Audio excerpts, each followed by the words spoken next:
Olá a todos, sejam bem-vindos ao N Inverso, onde a matemática que é cobrada no Enem ganha significado. O assunto dessa videoaula, regra de 3. A regra de 3 é muito importante no estudo de Enem. Inclusive, eu vou explicar para vocês como é que monta a regra de 3, mas também é importante deixar bem claro o seguinte: a regra de 3 não resolve todos os problemas da matemática. Então, nós vamos precisar identificar quando podemos utilizar a regra de 3 e até mesmo resolver exercícios de outras formas. Então, vamos para a teoria. Então, em geral, a historinha que se conta, né, para poder aplicar a regra de 3 é o seguinte: você tem duas grandezas, grandeza um, grandeza 2. Então, por exemplo, a grandeza um pode ser o número de livros e a grandeza 2 pode ser o preço que custa cada livro. E você pode criar uma correspondência entre as grandezas. Digamos que você tem a informação do seu problema de um valor X e esse valor X corresponde a um valor Y. E você tem um novo valor, x', que ele é correspondente ao y'. O que acontece? Você tem grandezas que podem ser diretamente proporcionais, inversamente proporcionais ou nenhum deles. Primeiro, eu vou explicar o que é uma grandeza diretamente proporcional. Vamos pensar de novo no exemplo do livro. Se você tem, por exemplo, que um livro custa R$ 3, para você descobrir quanto que custa dois livros são R$ 6. Ou seja, se você dobra a quantidade de livros, você dobra o preço a pagar. Se você triplica a quantidade de livros, você triplica o preço a cobrar. E aí observe que, à medida que uma grandeza cresce, a outra cresce. A gente pode representar através de um esquema dessa maneira. Se você supõe que de x para x' a sua grandeza cresceu, e de y para y' a sua grandeza também cresceu, isso significa que essas grandezas são diretamente proporcionais. E aí, qual é o procedimento prático? É você fazer a multiplicação em x. Então, você tem que x vezes y' é igual a x' vezes y. Então, aqui você teria, por exemplo, a sua equação. Digamos que você conhece o valor de x, y e x', você acharia y' com muita tranquilidade. Inclusive, nós vamos resolver problemas assim. Só que é importante destacar o seguinte: essa vamos dizer assim, a equação que deixa os problemas bem práticos. Porém, eu vou brincar um pouquinho mais com essa equação, por quê? Observe que se eu passar esse y para o outro lado dividindo, ou seja, colocando x sobre y, e se eu passo esse y' para o outro lado dividindo, ou seja, x' sobre y', esses dois números são iguais. Ou seja, quando você coloca a razão entre as grandezas correspondentes, essa razão é sempre uma constante, são sempre iguais. Se você pega o valor antigo dividido da grandeza um com o valor antigo da grandeza 2, é igual ao valor novo da grandeza um dividido pelo valor novo da grandeza 2. Digamos que esse número seja um número C. O que acontece? Daqui você tem duas equações. Você tem que x sobre y vai ser igual a C, e você tem que x' sobre y' também é igual a C. E aí, o que acontece? Você pode passar o y para o outro lado multiplicando, então ou até melhor, enfim, você pode passar o y para o outro lado multiplicando, então vai ficar C vezes y. E aqui, você pode passar o y' para o outro lado multiplicando, e você vai ter o C vezes y'. Essas duas informações Essas duas informações estão querendo te dizer o seguinte: que para você dizer que duas grandezas são diretamente proporcionais, uma grandeza tem que ser algum número fixo vezes a outra grandeza. Isso que a gente quer dizer com ser diretamente proporcional. Então, em que situações aonde você pode aplicar a regra de 3? Quando você percebe que x é igual a c vezes y, ou seja, que uma grandeza é algum número vezes outra grandeza. E aí a melhor maneira de testar, porque assim fica um pouco abstrato, é sempre pensar da seguinte maneira: vamos colocar números aqui para facilitar a nossa leitura. Vamos imaginar que o nosso x seja igual a 2 e o nosso y seja igual a 5, por exemplo. Então, vou até inverter aqui. Nosso x igual a 5 e o y igual a 2, só para facilitar aqui a nossa conversa. Então, partindo do pressuposto que x é igual a c vezes y, você vai concluir que 5 é igual a c vezes 2. Então, nosso c é igual a 5 sobre 2. Ou seja, uma regra universal para esse exemplo aqui é que x tem que ser igual a 5 sobre 2 vezes y. E a gente sabe o seguinte, se você troca o x por 5 e y por 2, a equação vai ser verdadeira. Se você troca o y por 0 e o x por 1, você vai ter aqui do lado direito 0 e aqui 1. 0 não é igual a 1, então isso fica falso. Mas olha que interessante. Aqui eu coloquei x igual a 5 e y igual a 2. O que acontece se eu dobro o valor de x? Ou seja, x igual a 10, e se eu dobro o valor de y? Y igual a 4. Bem, do lado esquerdo, x é igual a 10, não tem muito o que dizer. Do lado direito, você vai ter que 5 sobre 2 vezes 4. Acontece que você pode simplificar aqui, e aí você percebe que 5 vezes 2 de fato é 10. O que eu quero dizer com isso?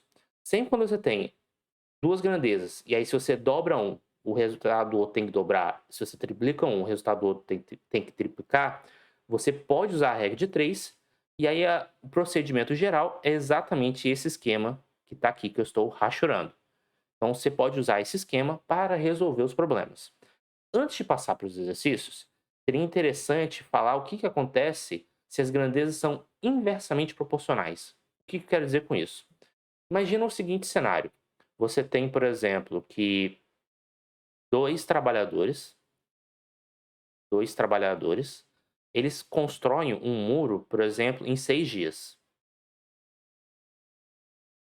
Se você contrata mais, por exemplo, 2 trabalhadores, ou seja, se você dobra o número de trabalhadores, não é razoável supor que você vai terminar a construção com o dobro de dias. Afinal de contas, se você tem mais gente para trabalhar, a obra vai acabar mais rápido.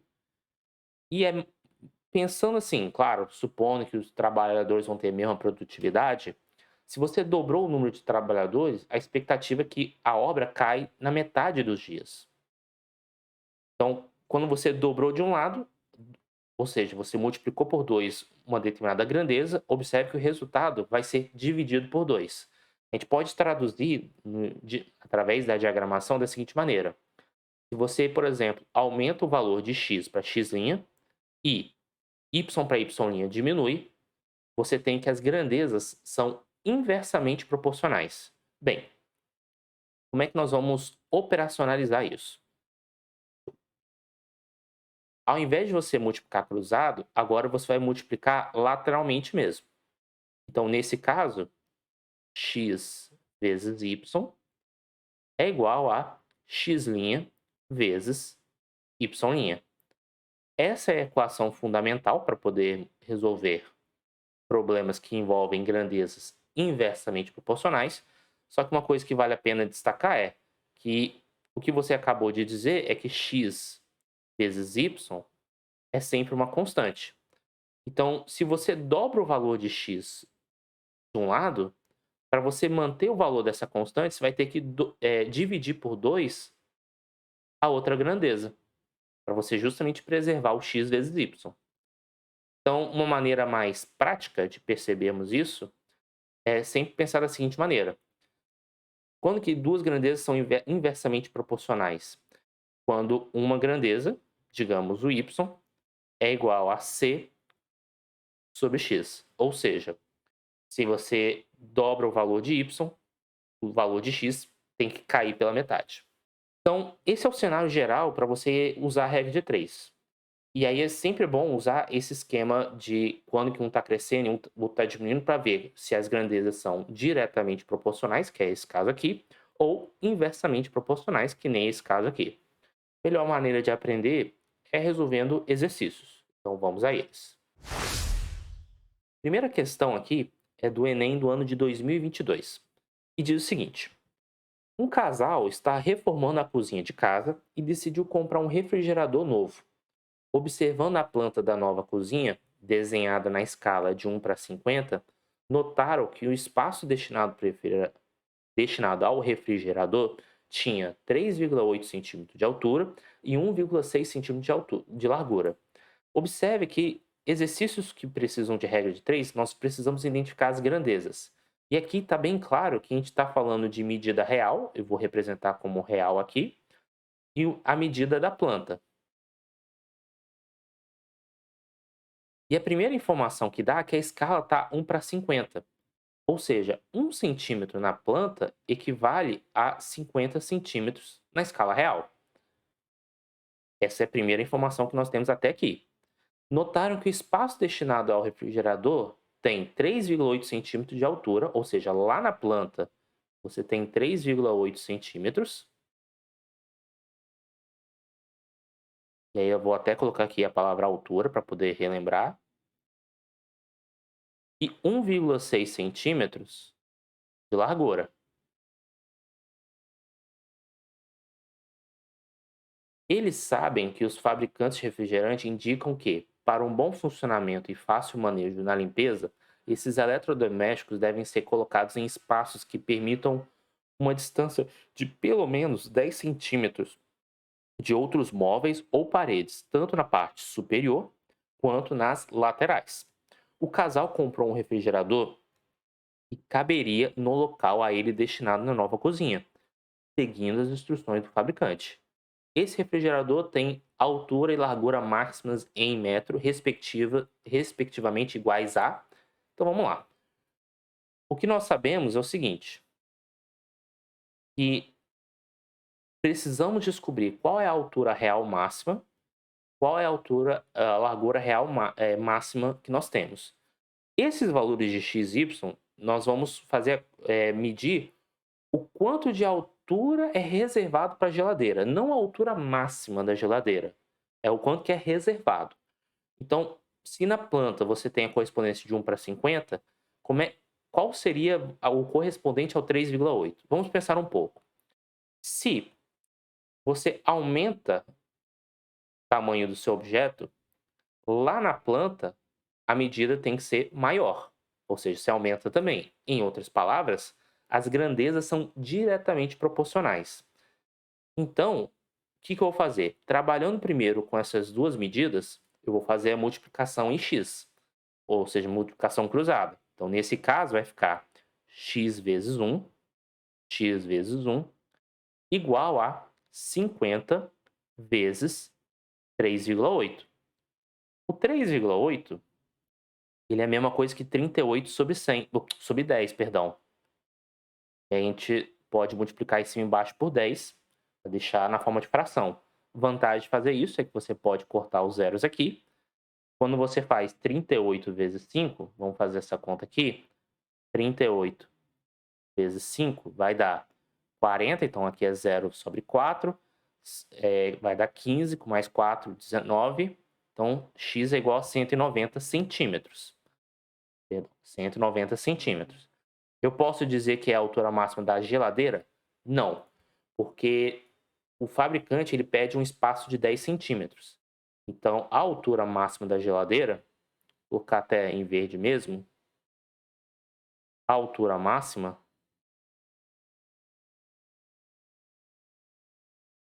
vai ser justamente os 190 centímetros menos 10 centímetros. Por quê? 190 centímetros é o espaço máximo que você tem.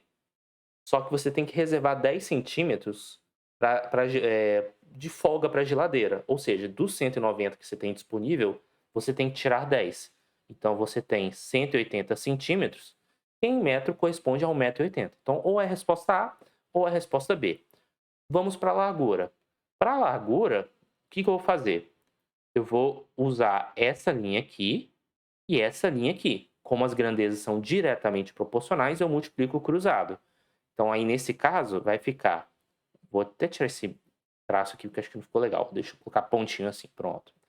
Então, vai ficar y vezes 1 igual a 50 vezes 1,6. Usando o mesmo procedimento da conta anterior, isso é a mesma coisa que 50 vezes 16 sobre 10. O zero você corta. Então, agora vamos fazer 16 vezes 5. Fazendo um rascunho aqui, né? 16 vezes 5 vai dar 30, vai 3, que vai dar 8. Então, y é igual a 80. Então, qual seria a largura máxima? A largura máxima. Bem, seriam os 80 centímetros, mas lembre-se, você tem que ter 10 centímetros de folga nas laterais. Então, você tem que ter 10 centímetros para o lado esquerdo, 10 centímetros para o lado direito. Ou seja, 180 menos 20, que dá 60. Ou seja, a nossa resposta é a letra A de amor. Então, observe que aqui, nesse exercício, nós usamos o esquema prático da regra de 3. Os próximos exercícios, nós vamos resolver usando contas de outra maneira. Então, vamos a eles.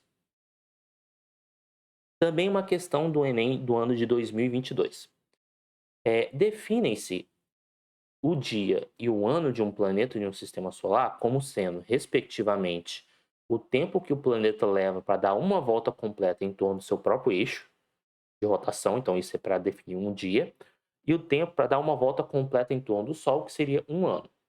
Suponha que exista um planeta Z em algum sistema solar, já dá para perceber que esse planeta Z vai corresponder a uma grandeza, aonde um dia corresponda a 73 dias terrestres. Então aqui eu já vou colocar a grandeza Terra, que é dias terrestres, e um dia no planeta Z corresponde a 73 dias terrestres. Vou colocar D de dias aqui.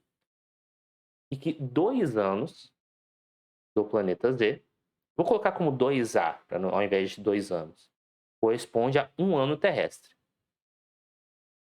Considere que um ano terrestre tem 365 dias. No planeta Z, seu ano corresponderia a quantos seus dias? E aí tem que tomar cuidado, por quê? Porque aqui não é uma aplicação direta da regra de 3. E para piorar, quando você fixa uma coluna, as unidades de medida são diferentes, dia para ano, dia para ano. Mas vamos relembrar um pouco da teoria, o seguinte: quando temos grandezas diretamente proporcionais, o que nós temos é que uma fração é igual a outra fração. Mas que fração é essa? Valor antigo dividido pelo valor antigo da grandeza 1 pelo valor antigo da grandeza 2, valor novo da grandeza 1, valor novo da grandeza 2. Só observar o que está escrito aqui nessa fração. Então, nós vamos usar esse conceito para resolver o problema. Por quê? Já que as medidas correspondentes, quando se coloca em fração, são iguais, isso quer dizer o seguinte: um dia do planeta Z dividido por 73 dias do planeta terrestre tem que ser igual a 2 anos do planeta Z dividido por um ano do planeta terrestre. Então, observe que as frações são iguais. E aí, o que nós temos? Bem, eu preciso contabilizar a proporção entre dias de Z e dias terrestres, sabendo que 365 dias no planeta Terra corresponde a um ano. Então, o que eu vou fazer? Eu vou começar por essa fração. Um dia do planeta Z é 73 dias do planeta Terra. Eu vou multiplicar em cima e baixo de tal modo que esse denominador seja 365 dias.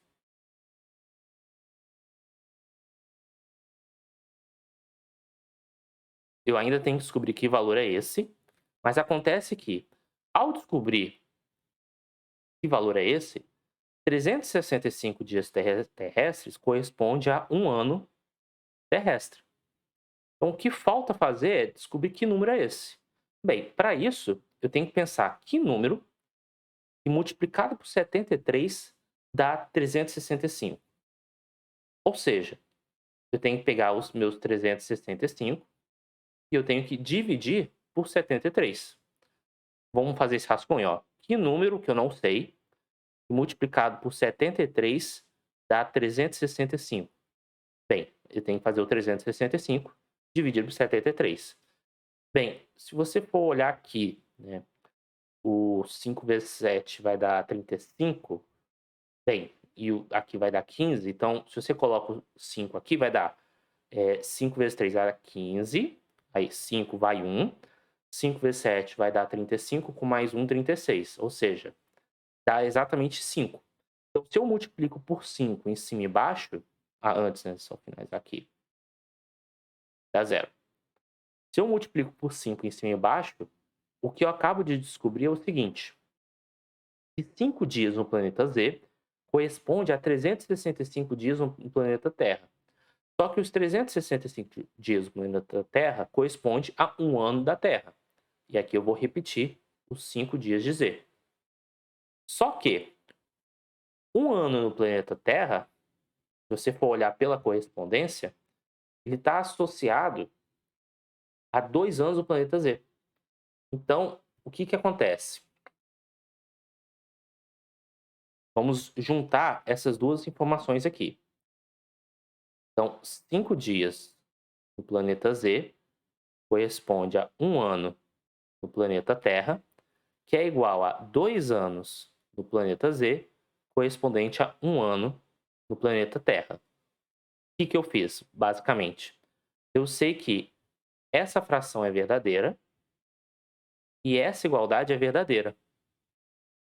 Só que esses dois números são iguais. Logo, esses dois números são iguais. E observe que, como é o mesmo denominador, eu posso apagar agora os denominadores e eu obtenho essa relação. Que 2 anos no planeta Z equivale a 5 dias no planeta Z. Como eu quero quantos dias tem um ano, eu tenho que dividir aqui por 2. Então, ao dividir por 2, um ano no planeta Z equivale a 5 sobre 2 dias no planeta Z. Então, o que resta fazer agora é pegar o meu 5 e dividir por 2. Então, aqui vai dar 2, 2 vezes 2, 4, e aqui vai dar 1, vírgula, acrescento 0, 5. Ou seja, 2,5 dias no planeta Z. Então, a resposta é a letra A de amor. Observe que esse exercício já foi bem mais difícil você aplicar a regra de 3 de maneira direta. Mas o conceito que está por trás da regra de 3, que é o conceito de proporcionalidade, você consegue usar, você consegue contornar. Por isso que é importante conhecer bem a teoria. Então, dito isso, vamos fazer mais um exercício interessante. Um borrifador de atuação automático libera a cada acionamento uma mesma quantidade de inseticida. O recipiente desse produto, quando cheio, contém 360 ml de inseticida que duram 60 dias se o borrifador permanecer ligado ininterruptamente e for acionado a cada 48 minutos. A quantidade de inseticida que é liberada a cada acionamento, e aí observe, aqui você tem o número de ml de inseticida por acionamento. Eu vou representar o acionamento como AC. Então, ele está perguntando quantos ml por acionamento existe. Vamos pensar um pouco. As grandezas são proporcionais. Então, primeiro, o problema fala que com 360 ml dura 60 dias. Acontece que, ao simplificar as frações, cortando 0 aqui e dividindo por 6, você está dizendo que você precisa gastar 6 ml por dia para poder preencher, vamos dizer assim, todo o seu recipiente. Só que você quer por acionamento, você não quer por dia. Então guarda essa informação aqui. Vou chamar essa informação de informação número 1. Vamos pensar um pouco. Ao longo de um dia de acionamento, você tem que os acionamentos ocorrem a cada 48 minutos. Então, o que acontece? Vamos pensar um pouco sobre isso. Que conta que eu estou fazendo aqui? Eu estou pegando meu um dia de acionamento, estou como a bomba é acionada, o borrifador é acionado a cada 48 minutos, então é como se eu pegasse meu um dia e pegasse 48 minutos, 48 minutos, 48 minutos, ou seja, ao longo desse tempo eu vou distribuir os acionamentos, distribuir em 48 minutos. Isso aqui corresponde ao número de acionamentos. O número de acionamentos pega um dia, divide por 48. Porque aí você distribui os 48 a cada 48 minutos ao longo de um dia. Só que aí as unidades não estão compatíveis, não faz sentido se dividir dia por minuto. Mas um dia tem 24 horas. Ainda não dá para fazer contas. Ok, mas aqui é 24 vezes uma hora, porque 24 é a mesma coisa que 24 vezes 1. Só que uma hora dá 60 minutos. E aqui você consegue dividir por 48 minutos. Bem, se você dividir o 24 em cima e embaixo, aqui vai ficar 1 vezes 60, dividido por 48 dividido por 24 dá 2. Porque 2 vezes 24 dá 48. E aí essa fração vai dar 30. Ou seja, ao longo de um dia, você tem 30 acionamentos. Como você gasta 6 ml por dia, então na prática, em um,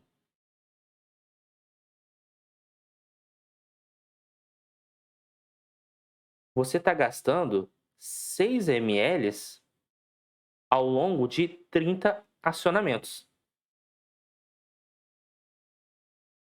Só que você quer saber quantos ml por acionamento, ou seja, qual é a fração equivalente de tal modo que o denominador seja igual a 1, porque você quer um determinado valor por um acionamento. Bem, é simples, ou nem tanto, mas é o que eu quero dizer assim, que número que você vai ter que dividir aqui que vai dar 1?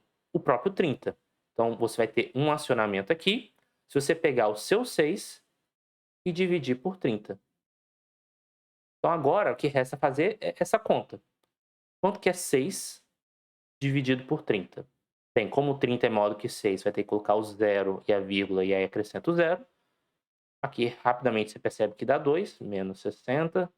Aqui zerou, ou seja, você vai ter 0,2 ml por acionamento.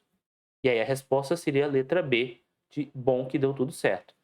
Tá, professor, mas aonde estava a regra de 3 nessa história toda? A regra de 3, na verdade, ela estava escondida na seguinte fração. Então, se você observar direitinho, a gente sempre está convertendo as grandezas e usando a proporcionalidade das informações para executar as contas. Então, ao fazer isso, você consegue chegar na resposta. Dá para fazer esse exercício usando aquele esquema de regra de 3? Dá. Só que você vai ter que dividir em várias etapas. Mas observe que se você trabalhar bem com as frações, você consegue resolver o seu exercício tranquilamente. Então, pensando numa questão bem prática de como resolver questões do Enem, você tem duas formas usando pensando na regra de 3. Ou você usa o esquema direto, se o problema te permitir, ou você usa a noção de grandezas proporcionais para você contornar situações. Então, espero que tenha ficado claro as explicações. Qualquer dúvida, vocês podem colocar nos comentários. E até a próxima.